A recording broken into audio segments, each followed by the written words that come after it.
Hello friends, आज फेरि अर्को भिडियो लिँदै तपाईहरुको अगाडि आइसकेको छु। स्वागत गर्न चाहन्छु मेरो च्यानल प्रणिता गार्डनमा।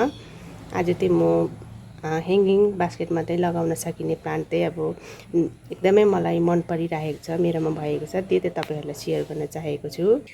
हेर्नुस्, यो प्लान्ट चाहिँ एकदम तपाईहरुले ह्याङ्गिङ बास्केटमा लगाउन सक्नुहुन्छ। मैले चाहिँ अब सानो पटमा लगाएको छु, तर यो चाहिँ ह्याङ्गिङ बास्केटमा एकदमै राम्रो हुने रहेछ। हेर्नुस्, यसको चाहिँ अब तल तल झुलिएर एकदमै राम्रो। हेर्नुस्, म एकदम टाढोबाट देखाउँछु। एकदम सुन्दर देखिने रहेछ। यो चाहिँ तपाईहरुले ह्याङ्गिङ बास्केटमा लगाउनु होला। यसलाई इन्च प्लान्ट भनिन्छ। यो चाहिँ अब एउटा सकुलेन्ट टाइपको प्लान्ट पनि हो।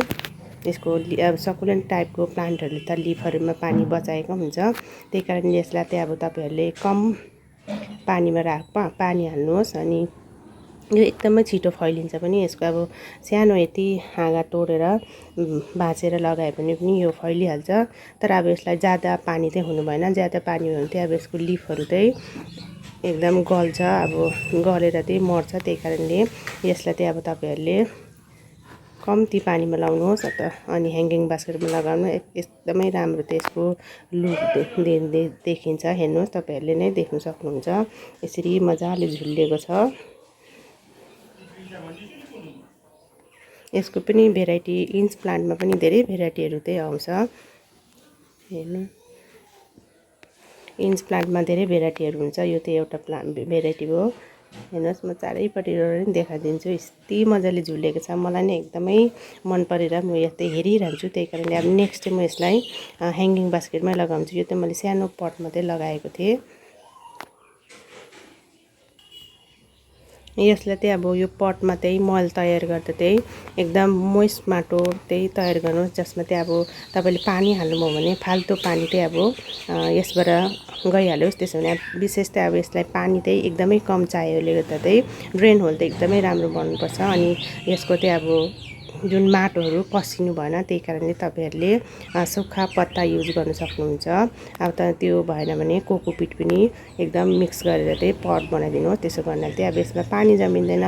त्यही कारणले पानी बेसी भयो भने त यो मर्न सक्छ र चाहिँ अब यसको जुन पट बनाउँदा पहिला नै अब त्यो चाहिँ अब हामीले मिलाइहाल्नु पर्यो। किनकि अब टाइट पानी भयो भने त पानीहरू त्यतिकै जमिरहन्छ। अब यो त सकुलेन्ट टाइपको प्लान्ट भएकोले गर्दाखेरि एकदमै छिटो गल्छ। अनि एकदम ज्यादा घाममा राख्यो भने पनि यसको लिफहरू चाहिँ छिटै गल्छ। त्यही कारणले एकदम डाइरेक्ट घाममा पनि नराख्नुहोस्, बरन्दातिर राख्नुहोस्, एकदम राम्रो हुन्छ। मेरो पनि हेर्नुहोस्, यो बरन्दामा नै छ।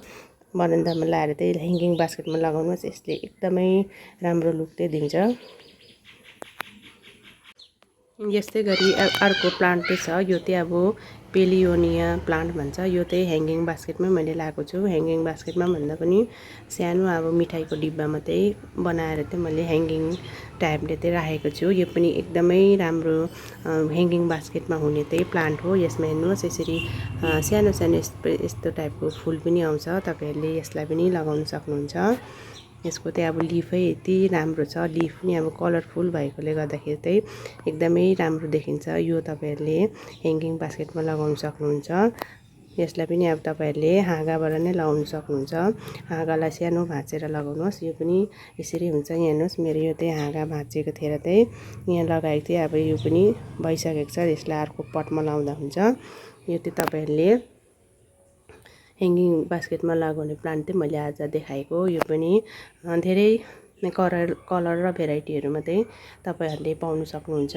हेर्नुहोस्, अब यसरी पत्ताहरू झुल्दाखेरि एकदमै राम्रो देख्छ। त्यही माथि अब हेर्नुहोस्, यही सानो सानो फुल चाहिँ अब आउँछ। यी त्यही कारणले चाहिँ एकदमै राम्रो लुक दिन्छ। यो तपाईहरुले ह्याङ्गिङ बास्केटमा लगाएर हेर्नुहोस्, एकदमै राम्रो सुन्दर देखिने चाहिँ ह्याङ्गिङ प्लान्ट हो यो।